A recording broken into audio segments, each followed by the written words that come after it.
Evan Chung.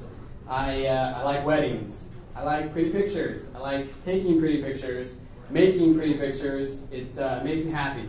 So I've been doing this for about 5 years. I guess it's 6 years now, because I started professionally in 2007, and I shoot maybe between 15 and 20 weddings a year. And I also do customer support over at Zenfolio, so if you ever get an account and you're like, hey, I want to make sure that it's awesome and I'm going to write Zenfolio, you might hear from me helping you make your site awesome. So I work for Zenfolio and I work for my own as well, and it's actually this nice little symbiotic relationship because it lets me do as much as I possibly can with my own business, as well as helping as many people as I possibly can. I kind of dig working with people, helping people. So it's fun. It's really fun. I enjoy it. But I think before I get into any of that, what I want to do is, I always go to, I'll go to WPPI or something and hear a bunch of people talk, and I always hear these vague, like all over the place. I just feel like they give these huge talks and they include these great ideas, but they never give like true resources. They never give you like the step by step, the blow by blow, like how they actually did any of these amazing photographs. So I always come away from those saying, I'm so inspired, but at the same time, I want to know more. So my goal today, I'm actually gonna dump my entire workflow pretty much on you guys tonight. So I hope you guys have a little paper, little pen, because I am, Brian's got a pen, because I am gonna be giving lots of information, as much resources as possible, so you can actually walk away and go make $1 million or something like that, because I make many, many, many millions. First thing I want to do is tell you who I am, what do I do. I just had my website kind of scrolling so you can see some photographs, but I don't want to actually talk about my photos as much as I want to talk about how I go about making those photos with my clients and on the day of, and then what do I do with those photos once they're made. So that's kind of the process that I want to go through. But before you actually spend some time listening to me, I always find it's important to actually have some rapport with the person who's talking. Like, you want to know who I am and why you should actually listen to any of this. I'm not saying that the next few words are going to be that, but at least you'll know kind of where I'm coming from. So what I'm going to do is actually, I spend a lot of time, and I recommend you guys do the same. Spend time wordsmithing your about page, because a lot of times it's your first handshake to anyone who comes to like figure out who you are and whether they want to hire you. So I'm going to read to you my about page. As boring as that sounds, I've tried to add a few illustrations so as not to make it too boring. So bear with me. I am a moose-loving, beach-going, camera-toting, coffee-drinking, joke-telling, not as funny as him, Xterra-driving, friend-inviting, barbecue planning, late sleeping, big visioning, wanderlustering, flip-flop wearing, not the big one, jacket collecting, I have way more than that, outdoor adventuring, family loving, spider hating, noodle devouring, tech geeking, art appreciating, laugh until you cry kind of guy. That's who I am. You'll also note that I'm a little bit goofy. I think a good word for someone like me would be goober. I love my wife like crazy, and my baby boy makes me explode with pride. I'm rarely without music, and Pandora keeps my addiction strong. I love adventuring into God's creation, and I live for game night. I die a little in traffic, and audiobooks keep me sane. Sometimes I wish that Harry Potter was real. Then I imagine Voldemort in real life and promptly cancel that wish. I love traveling to new places, but I refresh my soul in Kauai, Hawaii. I wind down with my pals Hulu and Netflix. I dig improving my house with my in-laws and love witnessing adults make ridiculous faces at my son simply to see him smile. I love creating photographs of intimate moments. I still melt when a solar flare peeks behind a backlit couple at sunset. It's not uncommon to catch a glimpse of me fighting back a tear during a wedding ceremony, and I will deny it forever. After shooting the wedding, I often feel like best friends with the whole bridal party and wish I could go dance with them at the reception. I have a problem with wanting more camera gear, and I cope by seeking out household items that simply resemble camera gear. I was born and raised in Southern California. The beach was my summer home. I loved late night bonfires, rocking out on the drums. I ran my little heart out playing soccer, not like that, and named my dog Baxter. I came into the Bay Area to attend UC Berkeley and stayed with the two loves of my life. It's my wife and son, and photography. So guys, that is my about page, and that is also my life in a nutshell. I recommend, as my first point, I suppose, would be to go to your about page, if you have one, when you get one, and go wordsmith it. Make it your own. This should be like an extension of your person. Okay, so a more serious question, that helps me know who I'm talking to a little bit, but a more serious question would be, what is unique about you and your images? This is a really important question, one that I've really had to think about when I was writing my about page, and one which I really had to wrestle with when I was trying to figure out how I'm going to portray myself to my clients, right?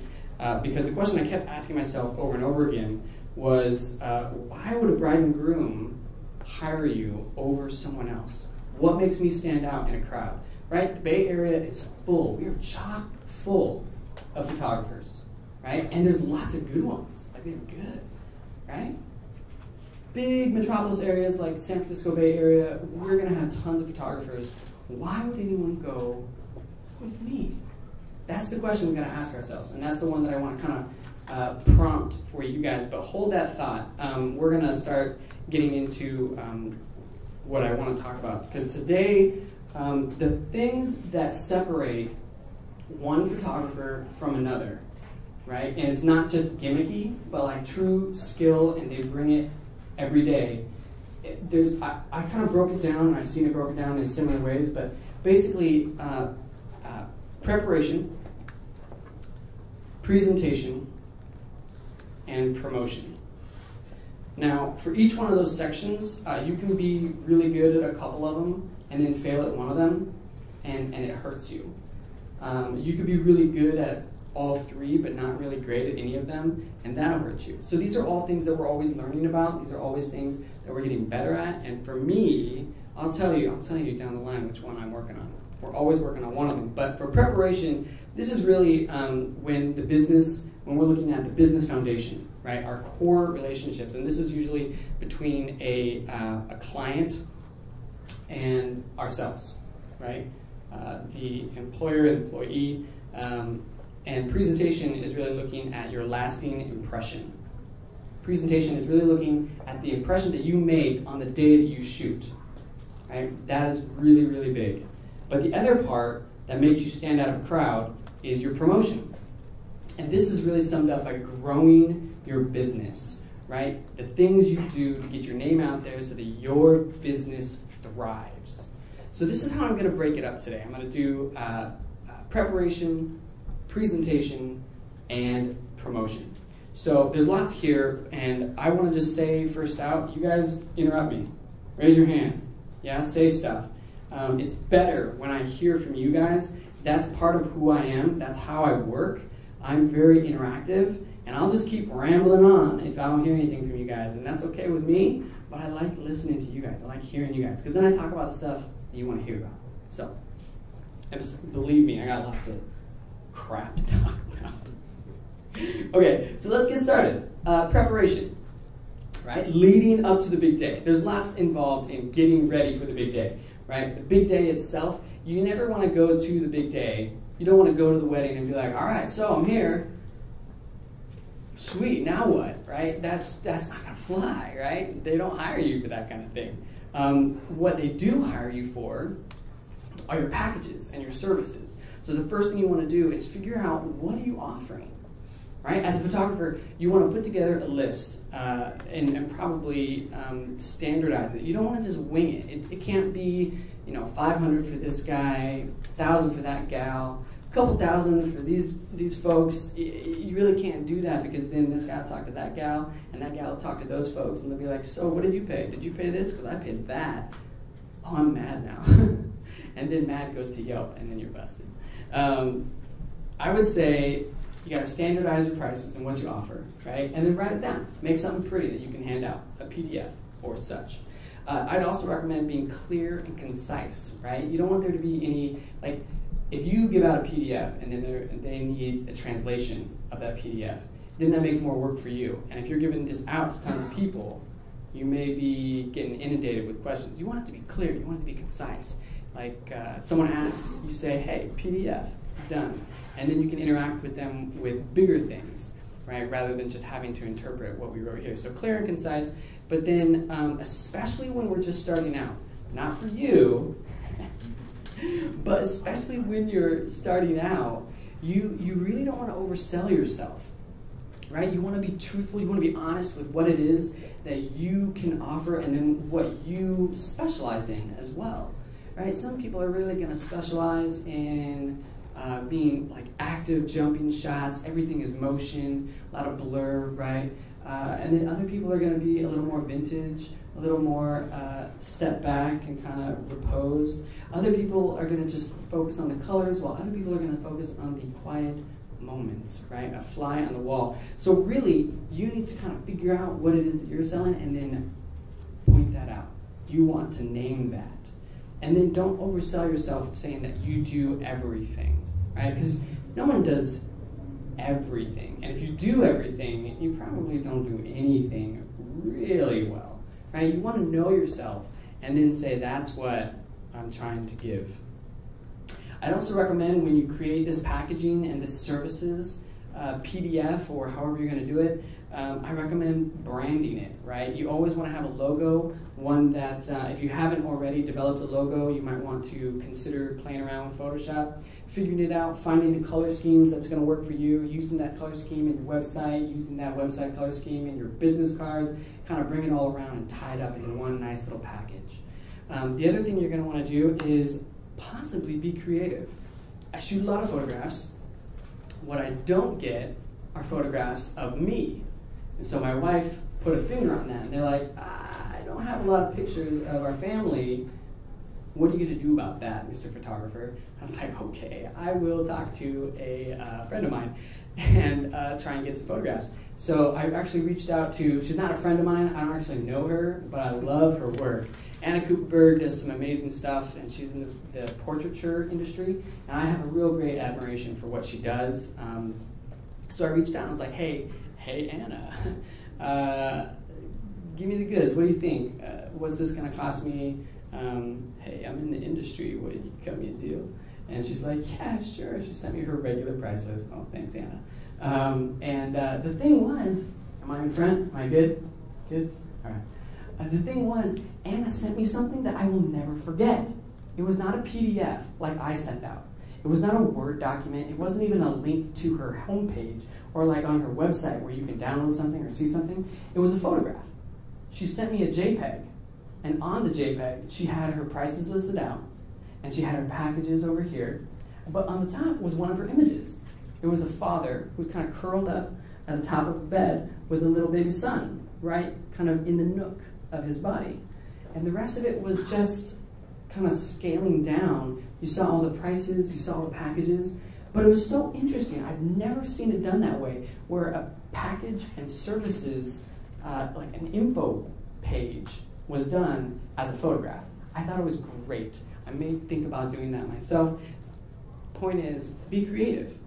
I'm always going to remember the way that Anna Cooperberg gave me her prices.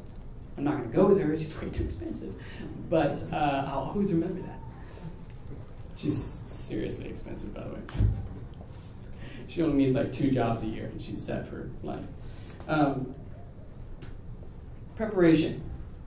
The first one was your packages. Get everything organized. What are you going to offer? Second is, let's be organized, right? Once we have figured out what we're going to offer, then let's be organized about the way that we present that, right? So a few things that I want to touch on are contract, finances, and your workflow. for being organized. The first is contract, and I would spend a lot of time on this because you can spend a lot of time working on your contract and really getting it just how you want. But there's also a lot of resources out there, and I would recommend at this point in the game to also, because you're just starting, we can start at a point that is also mobile. Because for wedding clients, I'm always, the first thing I do in order to get something booked is they sign a contract, it gets the deposit, and then they get the date reserved on the calendar. But for family portraits, I'm terrible about this, and I really need releases. My release is wound up in my wedding contract. So for family portraiture, I always need to send a model release separately, and I always forget. So what I recommend is doing something in terms of mobility, right? Easy Release app.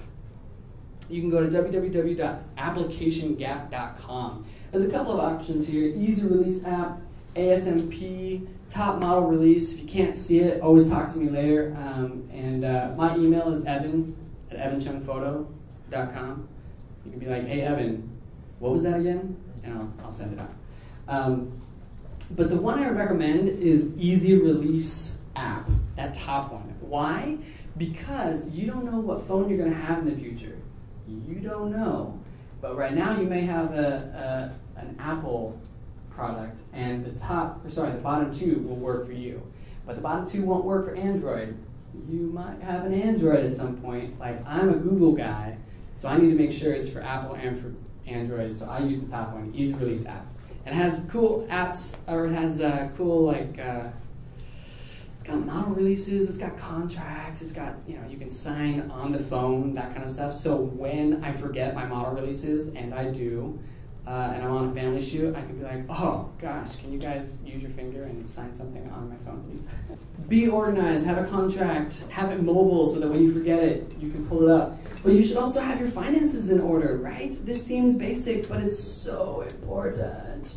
It's so important because you gotta have your records, you gotta have your to-do list and your checklist. How much do they pay? How much do they owe? You could lose a lot of money just by forgetting that something happened. The other thing that's really, really important are taxes, right? When you schedule, C comes up or you incorporate, you gotta have all this information in one place. And I recommend different bank accounts, right? Different credit cards.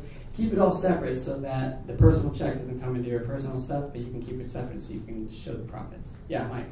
So here's a question. Yeah. As a beginning wedding photographer, how much do you charge?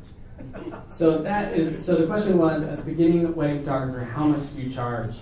Well, Mike, as someone who's already booked a wedding,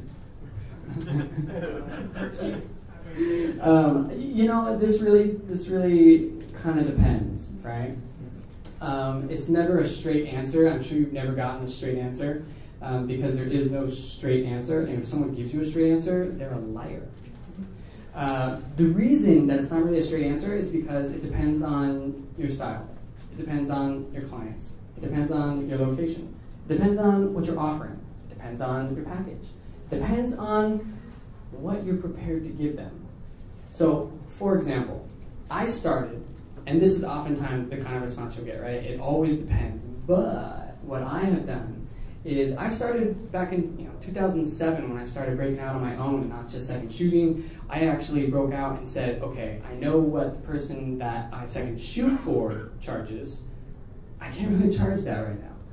So what I did was I started at $1,000, and it included the images and it gave them tons of time. Right, it was only one shooter, but I think a couple of them towards the beginning was like, oh, I'd really love another shooter. I was like, okay, that sounds good. And I didn't charge them anymore. Silly. I almost died. So now, I always recommend starting at a place that you would feel comfortable paying for what you are providing, right? And then charge a little bit more. And then a little bit more. And then a little bit more. And then when you're so damn busy, because you have so many clients waiting, knocking down your door, you should charge a lot more. That's the key. Sorry, Alex, I'm right in the middle. It's a lot more though. Yeah, it should be like over here. And now, hey, Anna Kuperberg, hey, how's it going? So really, that's the key, right? Understanding what your value is, looking at the market around you and where you are in terms of experience, that's really, really key, right? And then saying, I'm gonna do a little bit more. The problem with this is sometimes you upprice yourself and you don't feel like you're worth it, right? And that's something that we will all deal with as photographers. I know I have dealt with it. If you don't deal with it, good on you. That's awesome. I respect you. But I think a lot of us have a hard time really valuing our work. And that's something that we will wrestle with, but we're here as a community and I support you. Do it. It's fun, right? That's why. It's actually super fun. It's the only reason why I keep doing it. So fun is a big word for me. Let me show you, does that help? Yes. Kind of generally? I didn't give you any numbers really. So but yeah. I'll start with 10,000. Start with 10,000, make your way up to a mil. Yeah. Yeah. Questions in the back?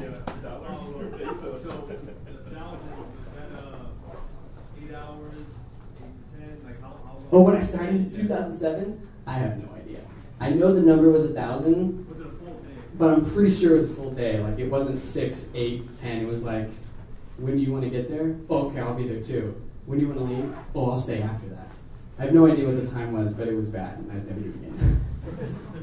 Questions right there. You know, prior to taking on the primary position in the wedding, would you recommend second shooting for a while so you have an idea of what a wedding looks like? Ooh, you are catching up to my later point. That's a great point. Second shooting, very, Mike. Second shooting, very, very important. I'd always recommend it for very important reasons. Someone else is showing you going into the steps that you will go through on your own at a later point. It's very, very important. I would actually recommend it, let me see, maybe like 8 more slides. Yeah, last one and I'm gonna keep going. My second shooter was Charles Lee. Number 1 shooter in the Bay Area today. Hot dang. Okay, so what's your name? Daniel outdid here. Daniel is gonna start a list of people he's gonna take on as second shooters because his second shooters then become the number 1 shooters. 42 years of doing this, the market's changed. It has changed. It has changed a lot. But yeah, second shooting is really important. And it actually never stops becoming important, even when you become well experienced into the future. So if you're a second shooter, what do you charge the primary shooter? So that, sometimes it's not that way. Sometimes it's, here's what I'm going to give you. And you say, thank you, sir, may I have it? Wax on, wax off? Exactly. Yeah. Wax on, wax off. When you second shoot, oftentimes, especially depending on where you're starting, you'll want to make sure that you're picking someone who you can glean from. You want to be the sponge, right? That is your payment. Yes, you'll get some cash in your pocket. You'll pay for your gas. You might get dinner out of it, maybe. But really, the first couple times before you're asking for money, you're really saying, tell me everything you know. And that's the prize that you're out for. Just back to organizing, making sure that contract finances. In terms of finances, I have done a couple different things, just keeping records of everything. A couple names that I'll put out there. A general, you can do Quicken, you can do QuickBooks. I've used those in the past, and they're helpful. Your accountant loves you, but they're not necessarily geared towards the photography world. So there's pluses and minuses, but I would recommend something like ShootQ, which is all browser-based. You'll be all online, and you can access it just about anywhere. And it's got, again, it's got forms online, it's got payment methods, it's got record keeping. It's pretty amazing, and it's all online. It's, I don't know how much it costs, but start saving your pennies. And then the other one, which is less pennies, but still worth it, is something like Light Blue. This is something that I'm just checking out right now. It's a software that you put on your computer, and then it's like Evernote in that it syncs with that computer, with that phone, with that mobile device. And so it's pretty cool, and I recommend something like that so that in this digital age, you can always have access to your records. that final point on being organized is your workflow. And I think when we prepare for a wedding, it's really important to know ahead of time what the payment schedule is going to be, rather than just collecting on the day of the wedding. That's never a good way to do business. When you're saying I'm providing the service for you, but I'm also collecting payment on the same day. As wedding photographers, we definitely want to collect ahead of time. A deposit when they first sign, and then the rest of it. I do personally, I do half when they sign, and then half either at their consultation when we do their write-up of their schedule, or 4 weeks prior to the date. And that's just my personal preference, but question in the back. What's your comment on don't call it a deposit, but a retainer?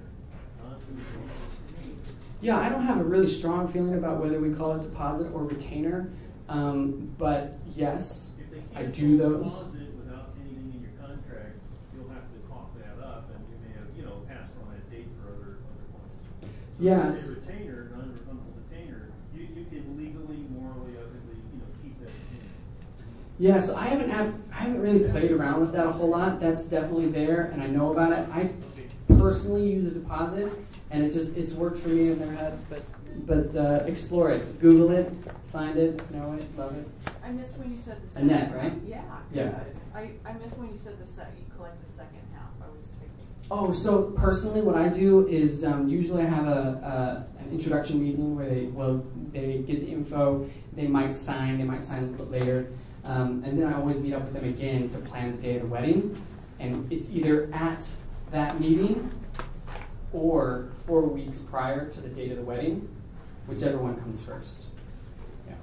For me, I know other people do it differently. That's how I do it.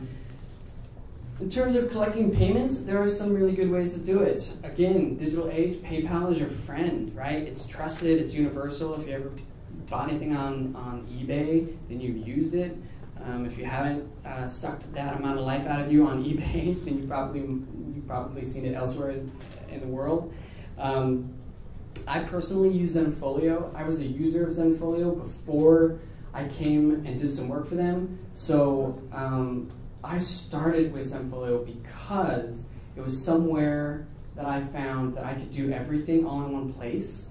I could have my homepage, my proofing galleries, my blog, my fulfillment partners, so they could also purchase through my shopping cart, and so they could also make a PayPal payment to me all through my website, all in one place. And that was really, really attractive to me when I was first starting out. I didn't want to go over here, there, and the other place in order to do all of this. I wanted to do it in one place so I could concentrate on the photographs.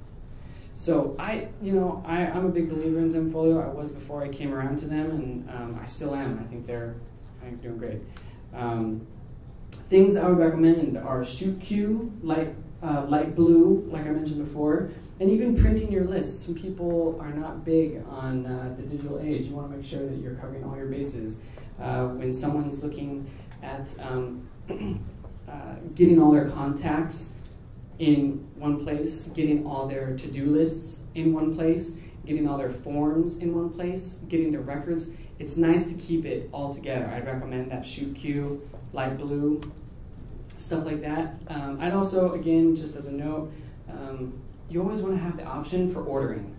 And I used to do, before I came to Zenfolio, I used to do my own ordering. I'd have them pay, and then the order was sent to me, and then I would have to fulfill that order and then send it to them. I don't believe in that anymore. No way, Jose, San Jose. Not gonna happen. If there are services out there that take the order, take the payment, and fulfill the order and ship it to them for me, and all I did was get paid, do it. It is good.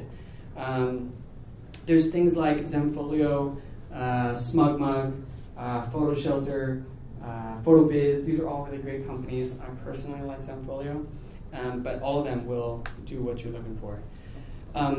Another topic in preparation, and I'm really big on this one, communication is really, really, really important. Communication can be a make or break for you and your client.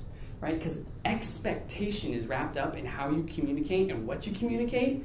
And if you're communicating something so grandiose that their expectations are up there with how you're communicating, then there's going to be maybe a letdown if you're not going to deliver that grandiose idea that you created for them. I think it's really important for us to create, set, and define really realistic expectations. Not to undersell yourself so you can oversell, but just kind of to throw it out there and to say I'm human, but at the same time, this is what I'm good at, this is what I'm going to do for you. And again, that prevents sadness, as my point says right there. Because if you set expectations different than what you provide, then that creates sadness. Communication face-to-face. I'd always recommend a face-to-face consultation. Even if it's just once. Even if it's just once, it's better than over the phone. And if you can't do a face-to-face, I'd always recommend Skype, Google Hangout, GoToMeeting. Any of these are wonderful opportunities for you to do some face-to-face time. You gain some mannerisms, you get to see their face, you get to see their reactions when you say something, and all of these are better options than the phone. I'd also recommend making sure that you continually update them. You remind your clients. Always kind of just quick emails. It doesn't have to be like hugely composed emails. Just kind of always communicating is really helpful. Website is just really another form of communication. It's just online and it's visual and it's usually text-based unless you have some kind of audio on your website. Website is your first impression. If someone is looking around for a photographer and they look online and they found you somehow through some way, either on social media or they Googled you and they found you or someone told them about you, either way, if they haven't actually shook your hand and seen your face, then their first impression of you is digital. They saw your website and the first few seconds can actually define whether or not they're going to continue looking at your site. They can bounce right off your site.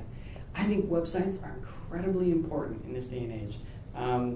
I'm sure you guys agree, you guys all know the importance of a web presence, but I'd always recommend when you create your website, if you don't already have one, because I saw a lot of hands go up when you said, raise your hand again if you have a dedicated photography site. Yeah, dedicated? Yeah.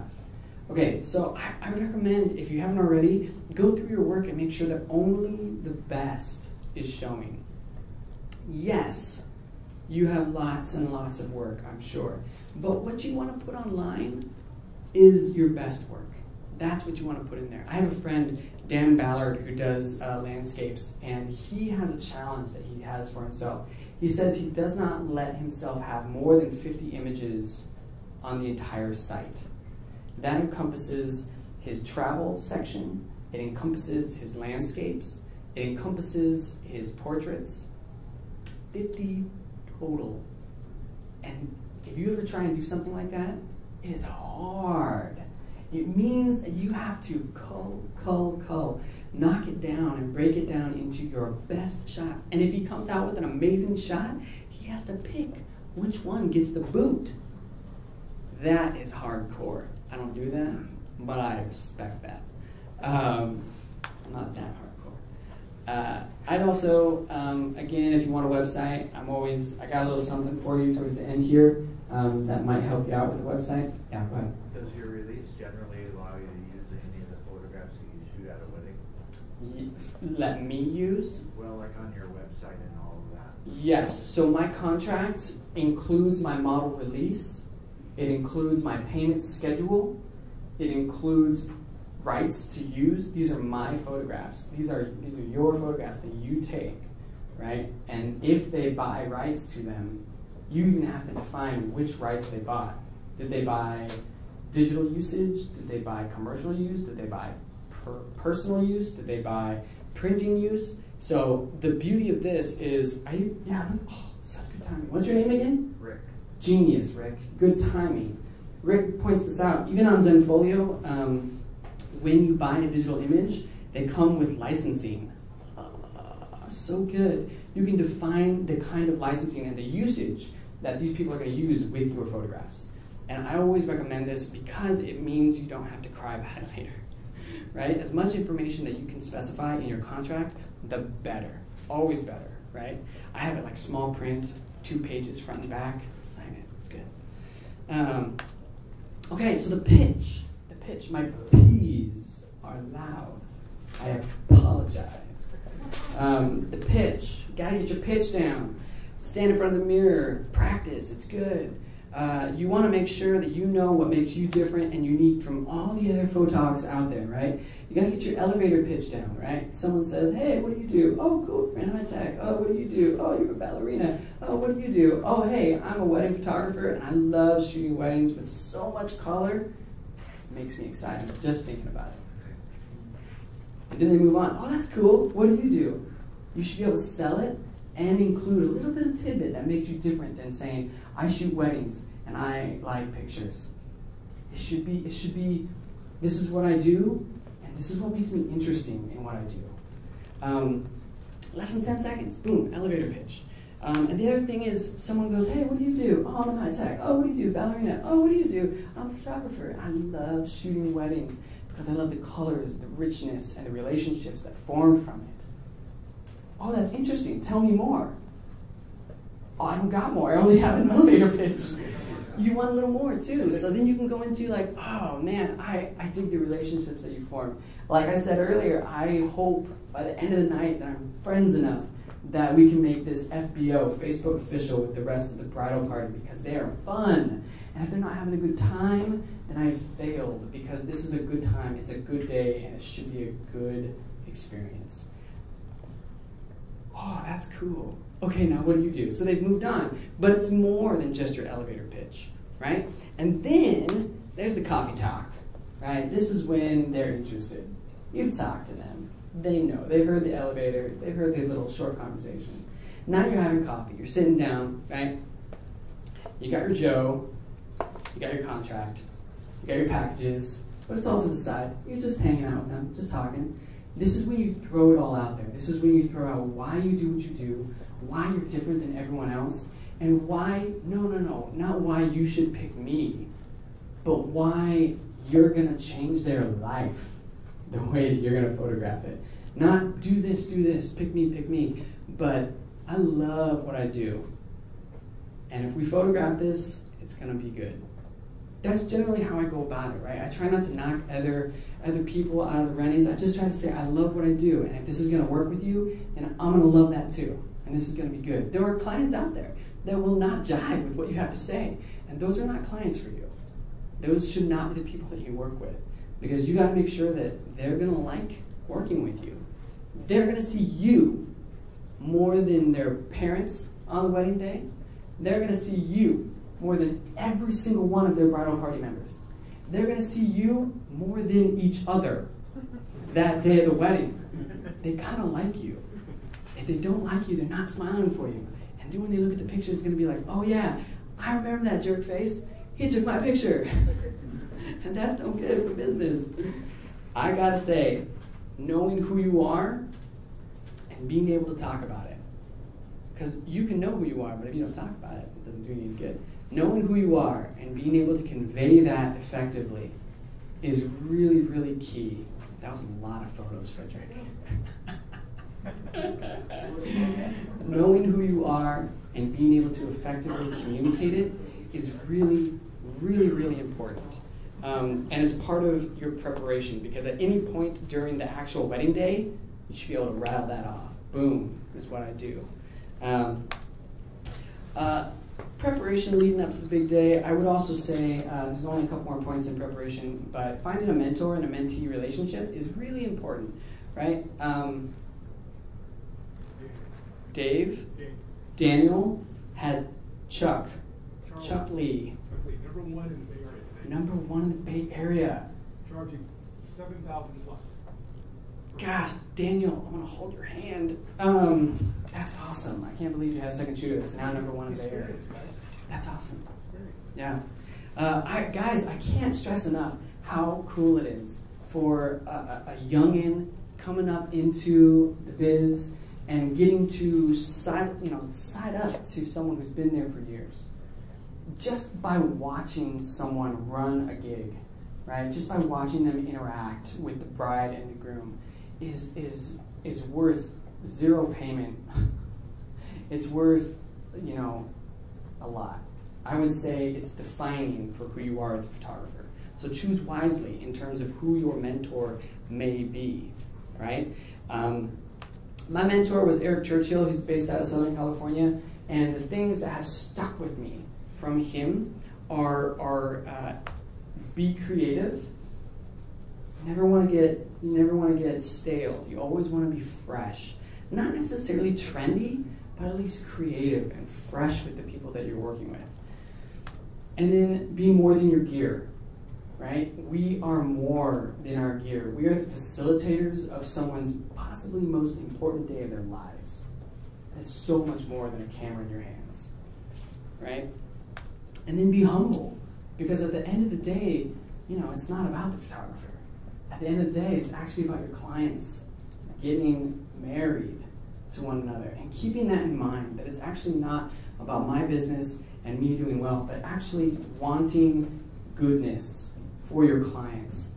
And being humble about that can make all the difference, because it can keep us enjoying what we do and why we do it.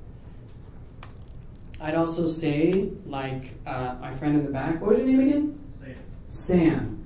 So Sam brought up a great point, that second shooting for another photographer, similar to having a mentor relationship. You're like mentor for a day, mentee for a day. But I always recommend it. I shoot with Rob Robertson. He's based out of San Luis Obispo, mid-California, and he came up and did a lot of work up in the Bay Area, Sacramento. And the things that I learned from him, I got skills, tips, shortcuts, things that I wouldn't have thought of until I saw him do it. And then getting to know the priorities, right? When grandma comes over and says, hey, there's something really, really important over there, but it's actually not that important. And in fact, you're missing a moment where the grandkids are running with the grandparents, and knowing the priorities and where things may happen is really important. And you gain those things by seeing others follow that in the day. I would also say that I learned a lot in terms of business strategy, right? This is someone who's had to go through some of the ups and downs of creating a business, resources, gear, all this stuff. I'm hoping to share some of that stuff with you guys today. And then the biggest thing is creativity and improvement. And this is why I still look for second shooting gigs, right? It's why I bring on second shooters as well. It's one of the reasons. I also want them more coverage. But creativity and improvement, where we learn from our industry professionals, right? Our peers in the industry, is really important. It's better for us, it's better for them. I think it does a good name for the photography industry around here. Yeah, question back there. So how did you find Eric Churchill, or how did you Yeah, so for me, so the question was, how did I get in touch with Eric Churchill? How did I maybe get in touch with like this guy, Rob Robertson? By the way, I have no idea what his parents were thinking. Robert Robertson? No idea what they were thinking. But for me, Eric Churchill, we go way back. I grew up in Southern California. He's in Southern California. I knew him from early on, and so he actually shot my wedding. I was like, dude, I want to shoot with you. He's like, dude, you can't. You have to mentee with me. I was like, yes, please. So that was kind of a God thing. It was like, it's going to happen. Rob Robertson was different, right? He was doing his thing, and I saw him in action at a wedding that I was attending as a guest, and I watched him, and I followed him. And this is, oh gosh, this is probably 2008 or so, somewhere around there, and just followed, right? Watched him through the night. And by the end of the night, it was really interesting. I kind of went up to him and was like, hey, what's going on? He's like, hey, how's it going? And I wanted to talk to him. I wanted to know who he was and see what his deal was. And by the end of the night, we had talked enough that I said, you know, I really like what you're doing here, and I've been a photographer professionally for about a year now, and I'd love if ever there's an opportunity, I'd love to second shoot with you. And it was as simple as that. We then started talking on email and really making sure that there was something that would work. And that's been my best second shooting. I have many shootings. That's a terrible word to say. I have many weddings that I shot with Robert Robertson. And I'm really grateful for it because it's been really important for the way that I've developed. And I have a number of photographers who I've shot for once and never again. Not necessarily a couple because I would never talk to them again, but mostly just because the opportunity never arose. The other thing is you start becoming very picky in who you want to learn from, because you can find out soon that that photog, I don't really like the way they interact with the bridal party. Like you start figuring out the things that will make you as a photographer and the things that you want to learn from other people. So I think as you do it more, it becomes more of an acute tool versus just I absorb everything. Joachim. So when it comes to creativity, how do you make sure that you don't become too creative and the clients don't like what you're doing? Right, so that goes back. So the question is, when you're being creative, how do you determine whether or not you're being too creative and outside where your clients really want their photographs to be? So for me, it's always a matter of, do I have it yet? Not yet. Do I got it? I don't have it yet. Keep shooting. Okay, I got it. I've got the shot that I was looking for. All right, now I can be creative. You got to get the bread and butter done on the day of the wedding. You get your shots. You get the stuff that you know they want. And then you do the fun stuff, right? But you got to make sure that you're delivering what you say you'll deliver. And that's all about setting expectations as well. You want to make sure that you're clear, honest, authentic with what you're going to be providing them. I want to move on to something that we're going to talk about. It's presentation. So I don't mean like a presentation like what I'm doing. This is a presentation. I mean the way you present yourself on the day of the wedding, right? This has a lot to do with your interaction, right? Because this is incredibly important. Not only are you interacting, so there are a couple key relationships that are happening specifically on the day of the wedding, right? One, obviously, is between you and your clients. The other is between you and the bridal party. The third is between you and the family and guests. And the last is between you and the vendors. So for each one of these, they're kind of a unique relationship that you have, and the way you present yourself probably doesn't differ a whole lot, but it's important to see the value in each one of these relationships, right? The interaction you have with your clients, hopefully you've already set an expectation between you and your clients and what they're expecting to have you be and provide on the day of your wedding, but of their wedding. The other thing is that, and I said this before, they see you more than they see anybody else on the day of their wedding, including their future spouse, right? You're kind of up in their grill all day long. I'd also recommend for your relationship with your client to, when you set the schedule for the day of the shoot, I would schedule in some wiggle room. That's what I like to call it, official wiggle room. Making sure you have time to go over a little bit here, to take a little more time here. And if you don't take it, then you got time. What I never want to do with my clients is say, hey, no, we gotta go. No, we can't do that, we gotta go. They are so stressed out. They got so much money wrapped up in this. They got family here. They're kind of coordinating other vendors. Hopefully they've got a coordinator on site for the day, and that makes it a little bit easier. But if they don't, then you're the unofficial coordinator, and you want to make sure that you have everything timed so that everything is not stressful. Because you want them to be happy. At the end of the day, you want them to be happy. If they're happy, it will show in the photos. If they're not happy and they're stressed out, that shows in the photos too. So wiggle room. 2 words, very important. Also kind of being flexible, open to input as the day goes. You don't want to be too rigid. It could bite you in the butt. But I think the next interaction that you want to be aware of is this interaction with the bridal party, right? So they always say, when I was meeting my wife for the first time, my buddies were like, hey, you gotta go meet your friends. Right? That's really important. You need the approval of her friends. And you know, it's kind of the same here, right? You want the bridal party to be fans of you.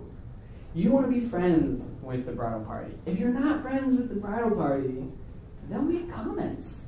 They'll make little comments to the bride and groom. They're there when you're sometimes not with the bride and groom. So you want to be good friends with the bridal party. And there's a few reasons why. One, you see them all day. You want them to know and to like you, right? You want good rapport with them. But also, they're usually of a similar age as the bride and groom, and they might be getting married. They may know people who are getting married, so they can refer you to their peers. So the other thing you can think about is that word of mouth is probably, no, I strike probably from the record. It is the most effective marketing strategy. Word of mouth.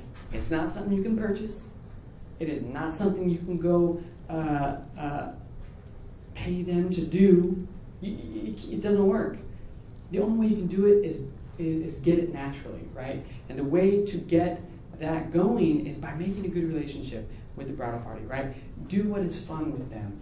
Engage them, right? Bring them into it, and then also work with them. If they have some strong comments, and sometimes they do, sometimes they have some strong opinions. Just roll with that and kind of be flexible, not only with your client because they're the ones that are paying you, but also with their closest friends because they matter to your client, and your client matters to you. I would say that the other interaction, which is very interesting. There should be a study on this, but the interaction with family and guests, with you as the wedding photographer, they only see you on the wedding day. They only see you on the wedding day. They have no idea who you are. Now you've come and you've got this big camera and you're taking pictures of these people who they love, and they're assuming you're going to do a good job, but you have to prove yourself to them. This is nothing they've said. They have said nothing. They're on the sidelines. But you are on stage for them. And you're going to get this. You're going to get them coming up and saying, "Oh, you're doing a great job. You're just doing such a good job. I'm so impressed. It's so great. It's great." And that's what they say to you. And if you're not doing a great job in their opinion, this is what they say behind your back. They say, "Ah, God didn't really work very hard. I wouldn't really recommend him to anybody." And they kind of mumble about you behind their back. And that's the way it works, right? Not because we want it to be that way, but because that's how it is. That's how it is. We have the stuff they'll say to our face because that's what they see. And then we have the stuff that they're going to judge us upon, right? So we have to keep that in mind as part of the relationship. Because not because we like it, but because that's true. And it's happening. The last relationship that you have on the day of the wedding, right? These important interactions that you're having and the way that you need to present yourself to these people. The last one to think about are the vendors, right? These are the people and the only people, hopefully, that you get to work with again. I have not had to work with the same bride or groom again at they're getting married, number 2, but I know a few people who did do, a bride got married a couple times and she brought him back for round number 2. And I thought that was weird, but to each their own. So I would say that vendors are important because these are the people that you're going to see again, right? Mike. I know Mike because I saw him at a wedding. He's a buddy of one of my clients. I'm seeing Mike again here. That client that I had is also a vendor, and he's a DJ, and I'm hoping to work with him again. If I work with him, then I can see his work. I can refer it to someone else. They can go and talk to him, and it's becoming this network thing. I have a couple folks who I have done this with, and it's really fun. You get to know people in your general industry, and you can rely on people and have these resources to help your clients with, right? One of them for me is this guy named Daniel Gruen. He does great videography. He's solid, right? He's a nice guy, and he kind of jives with my own fun presentation. On the day of the wedding, I want my bride, groom, bridal party to have a good time, and I want it to shine through on the photographs, right? That is my goal in my pitch. That's it. And Daniel fits that pitch, right? So we work well as a team. I have sent people his way and have signed. He has sent people my way and have signed. And it's kind of been fun because we see each other often enough that, you know, it's fun. The other one that's really interesting is Golden Bay DJ Services. This guy's name is Josh. And Josh, I have seen Josh at more weddings around the Bay Area, all the way from Sacramento, Santa Rosa, all the way down to, where's that one? Carmel. And like a number of places in the middle, like Berkeley, and then San Mateo. I see him all over the place. I'm like, what? You're everywhere I am. Why are you doing this? Are you stalking me? And he's like, no, but you're awesome to work with. So it's fun. It's fun to see the people that you can work with and that are good, and you can rely on to give these as resources. The nice thing is, Josh actually happens to be engaged, so I might shoot his wedding. So things happen. All right, this is what I'm trying to get at with presentation. You are making two impressions, right? You are making two impressions. One is actually shooting the wedding day, and that's the impression that they get from you. That is your personality. That is your interaction with the client, with the family, with the guests, with the bridal party, with the vendors. That is you. And then there's this other impression, which has nothing really to do with the interaction with you as much as it does with your photographs. This is the final product. Once you put that out there and you promote, they're interacting with your photos, whereas they're not actually interacting with you as much anymore as they are with your photos and recipients of that final product. So this is kind of important because what it points a finger at is that us as photographers, there's two parts to it. There's your work and there's you. And as a wedding photographer, I'd say more so as a wedding photographer than in any other part of the industry. I can't say that for sure because I haven't really branched out into the rest of the photography industry. But I gotta say, for wedding shooters, man, being personable, your personality is on stage. And so your personality needs to shine through to everyone at the wedding. You need to be transparent with them, as well as have your personality be in those photographs. Because frankly, your personality should kind of work with your shooting style, should work with your editing post-process style, and should be basically this whole package. Because when a photography client comes to you, they're not just buying your photos, they're buying you. It's not your photos that are going to be there at the wedding, it's going to be you. It's not your photos that they have to interact with, it's going to be you. So when you're thinking about pricing everything, when you're thinking about putting together your packages, think about who you are. And this is all terminology when we're basically talking about branding, right? We're talking about taking who you are as a person, your personality, your character, your best traits, the things that you want to highlight and put a light on. You want to put those two lights on. You want to highlight these strong personality traits that you have. Whether that's like, because for me, I'm extroverted. I like to get out there. I like to have a really good time at the bridal party. And it's going to be an active day and a very engaged day. And we're going to have a good time. But I know folks who are really journalistic in their approach. And they say, guys, we want the day to go. I don't want you to notice me. And I'm going to sit back and I'm barely going to talk to anybody. You're not even going to know I'm there. But I'm going to capture moments that you didn't even know happened. And you have to know who you are. Because that's how you're going to shoot. And that's all part of your branding. As much as we want to create this branded product that we are a business and we provide a product and a service, it's got to be also you, because they're also buying you on the day. So your product and your service has to be wrapped up in who you are, because they're also getting you. So that kind of touches on presentation, shooting on the big day, and your interactions, and making sure that the way that you brand your product jives with who you are. Let's talk about, so we've talked about coming up to the big day, right? How do you make yourself stand out? By being organized, by being prepared, by having your stuff together before you get to the day. We've talked about how to present yourself, your interactions with each of the characters in the play. But at the same time, once the day is done, because think about it, this is all about 6, 8, 10 hours. This is all leading up to one shoot. And then after that shoot, you're left with the product and you gotta do something awesome with it. So let's talk about that. Let's talk about, so one thing I'm not gonna talk about today, and I can talk to you about it afterwards, is actually the edit process the workflow of post-process, because frankly, we should do this again and talk just that. Because that's a big topic, something that I'm getting a thumbs up from Frederick. Because workflow in terms of Lightroom, Aperture, Photoshop, any of that kind of stuff is really, really important, and I feel like I could always be a student to people who know better as well. So, this is my workflow for promotion. Let me just go through it real briefly before I go through the steps. First, I actually promote at the wedding.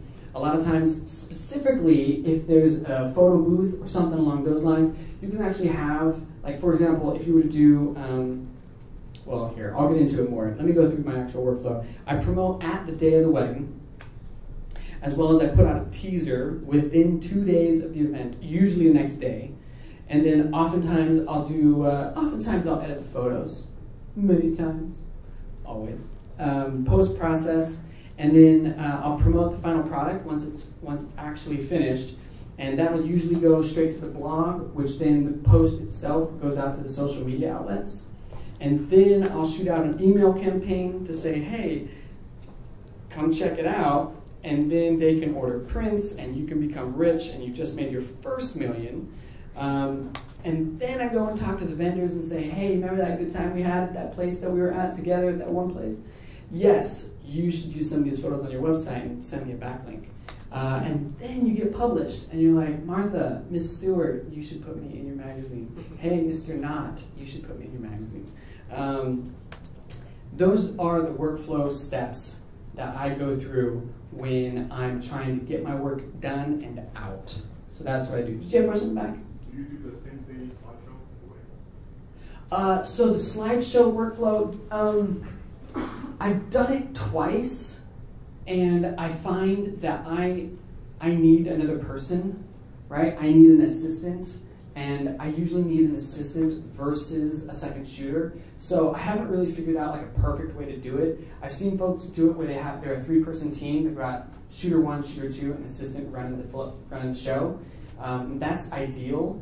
But I think it really depends on what you have set up with your client. It's something that you want to put into your packages as something that you have prepared for as an opportunity to do. For example, if I had a high-end customer and they wanted that on the day of the wedding. So I've had folks who want to do, and this is the instance I did it, it was over in Livermore at a golf course.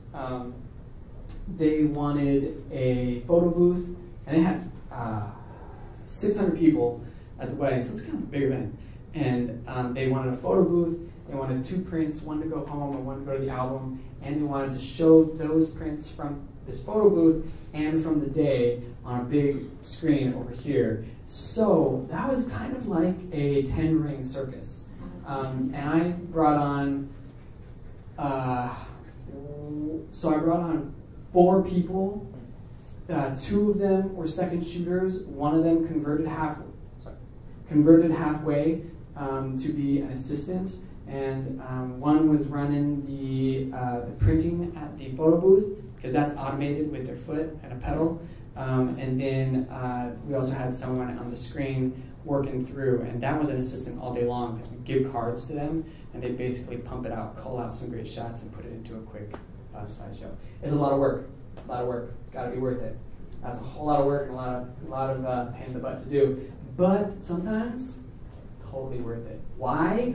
Because you are promoting on the day of the wedding, and people who see you work you then just, I've only done this twice, so I can't say that I'm an expert at it. But the weddings that I did do, my SEO for those weddings flew. I got so many hits for those weddings, because one, they had photo booth that brought people back to the site again, and they ordered prints. And then I had people who would only actually see me running around with a camera, but now they see my work, and they can pick up materials and walk home with cards. So there's a lot of potential with this. I have not tapped that mine as much as I probably should, but that is something that I've been a little busy to really implement. Let's move into actual promotion, right? I just gave you the workflow for what I do from the point of we just shot a wedding, and now what, right? actually, I'm getting ahead of myself because I am promoting at the day of the wedding. A lot of times I'll do an e-session, an engagement session, and then those photographs will make their way onto the invite, and then those photographs will make their way onto a promotional little card that makes it onto the tables at the reception. So then they're walking home with a link on a card telling them where these photos are going to be and when they're going to be available and what the access code is when they're on the site. It's great. Then they walk home and they've got it in their pocket, and they can also pull this out and be like, oh yeah, I remember that guy.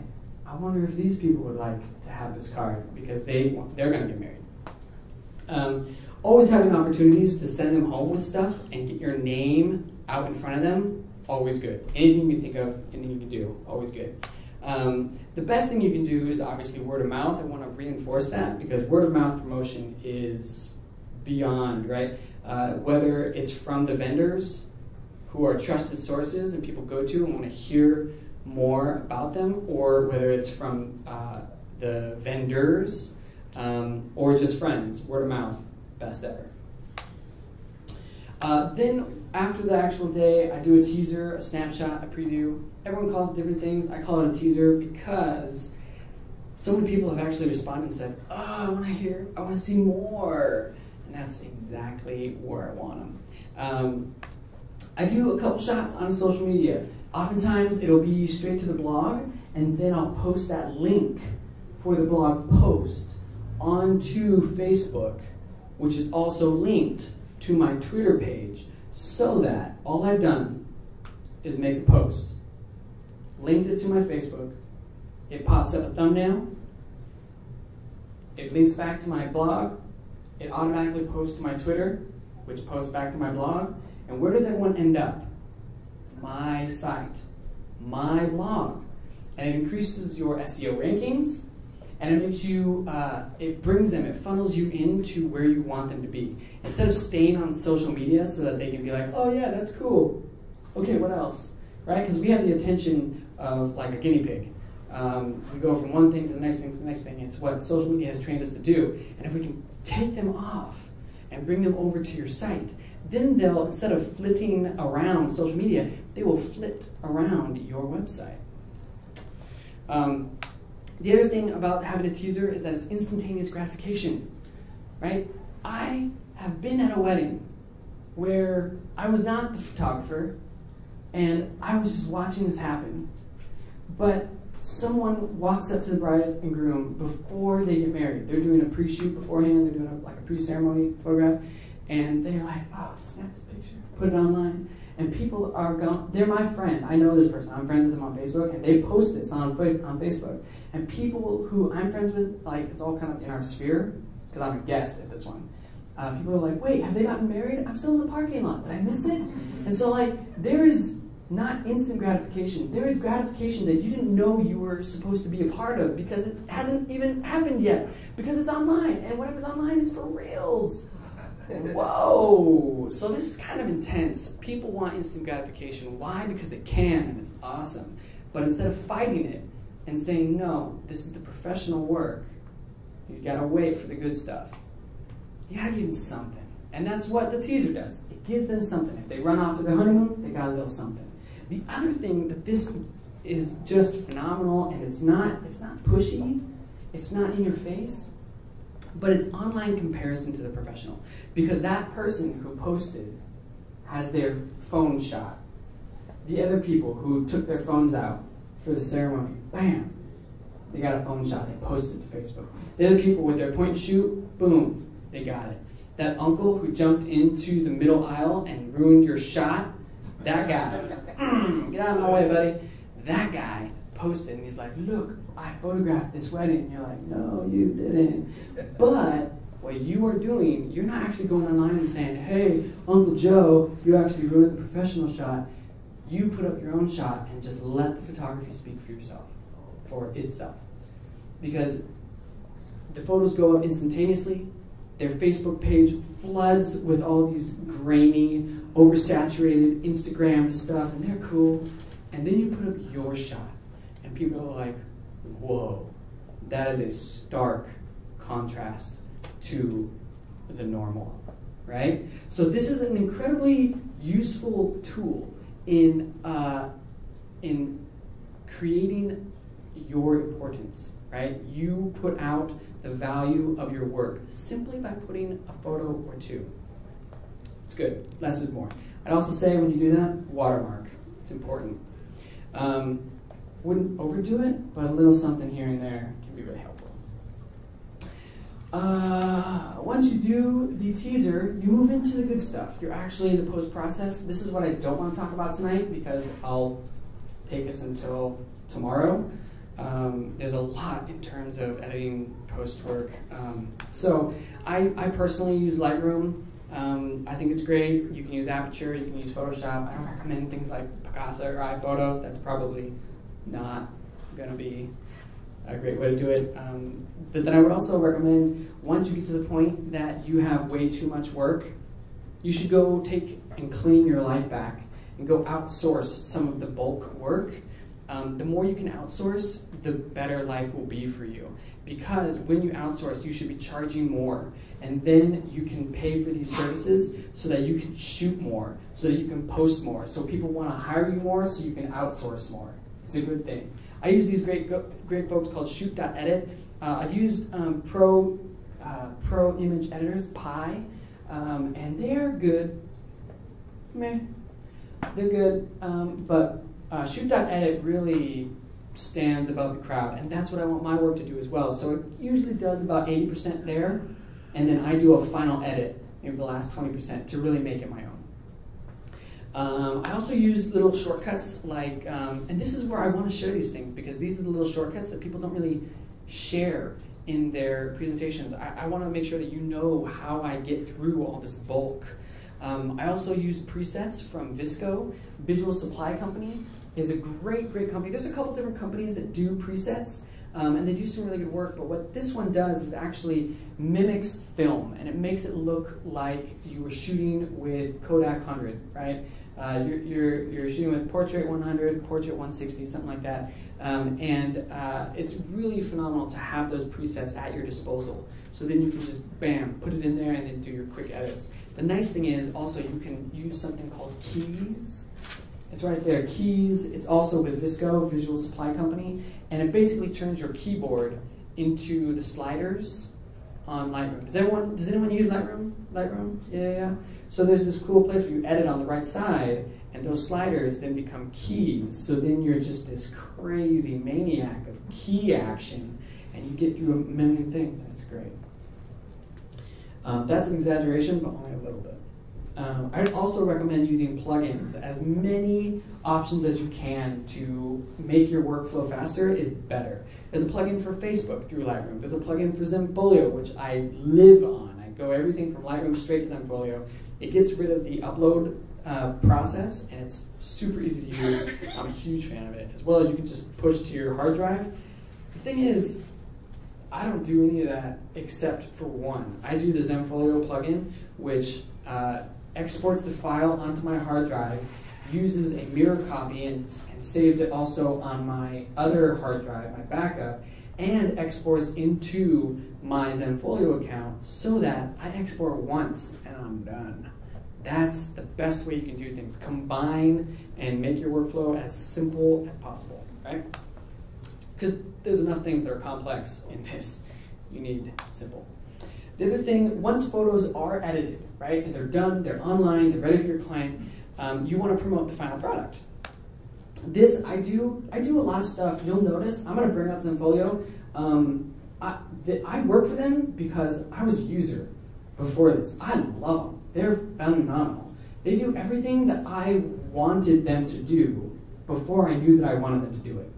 So for me, using Zenfolio is pretty handy. I do my proofing galleries, so what I'll do is actually send my clients to those galleries where they can order and purchase directly on the site. And they can have, I just basically give them an access code so that then they can get taken directly to their page and purchase these prints. They can give grandma and grandma that access code so they can go, they can share, they can order prints. And the nice thing is that when I set it up with them, it means that I don't actually have to, the order doesn't come to me. I approve the order, and it gets sent to MPix, MPix Pro, Miller's. I can send it over to iVoke. I can send it over to wherever other vendors, and have it printed and sent directly to them. I can put them in boutique packaging, and it's all click, click, click, send, get me paid. It's the best. Anything that can reduce my workflow is good. So I would also say that this is pretty handy because you can also use that exact same gallery to have my client download their images if they've purchased the digital package, a part of my contract. So I can do all these things straight from the gallery. It's wonderful. So after all these images are edited, they're put into a gallery where all the action happens, and then I'll take my favorites and I'll put them onto my blog, and I'll do usually a photo stream. I've been known to do these slideshows as well, and so I'm not really sure which one I like better. I think I like the photo stream based on the way that people interact with photos these days. I think they really like the photo stream. It's reminiscent of Facebook, it's reminiscent of Tumblr, it's reminiscent of a lot of the ways that we interact with photographs. So I think a photo stream is probably best. Slideshow is reminiscent of our Flash days, where you kind of let things fly by and there's transitions. The debate, I don't know. We'll see where it goes.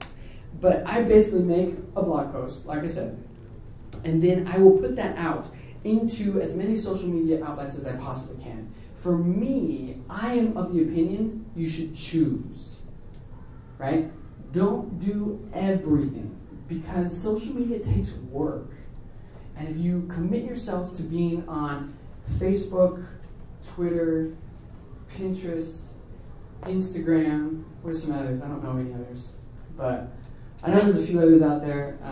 If you commit yourself to keeping current with all the social media outlets, then it's not necessarily as productive. So for me, I try to really focus on Facebook, which automatically posts to my Twitter account.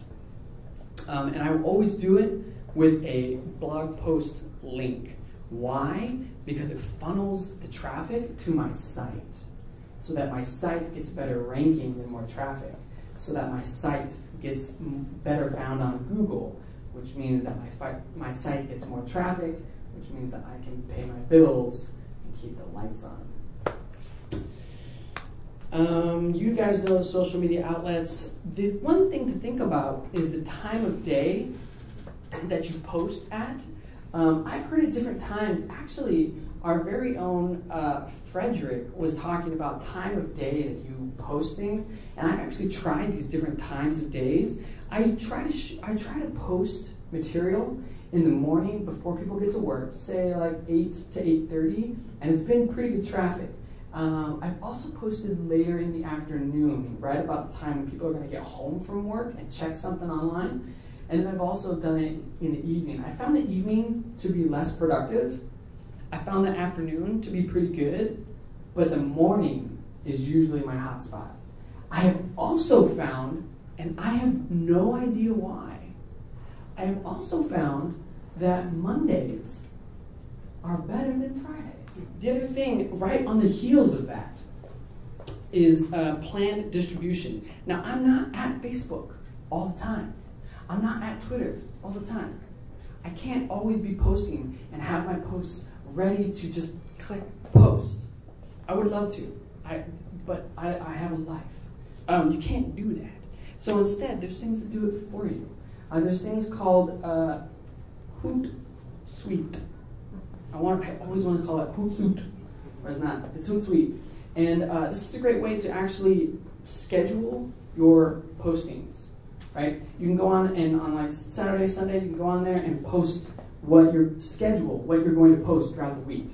You can also do it, because I've chosen to do it specifically on Facebook and Twitter, I can actually schedule straight on Facebook. Does everyone know how?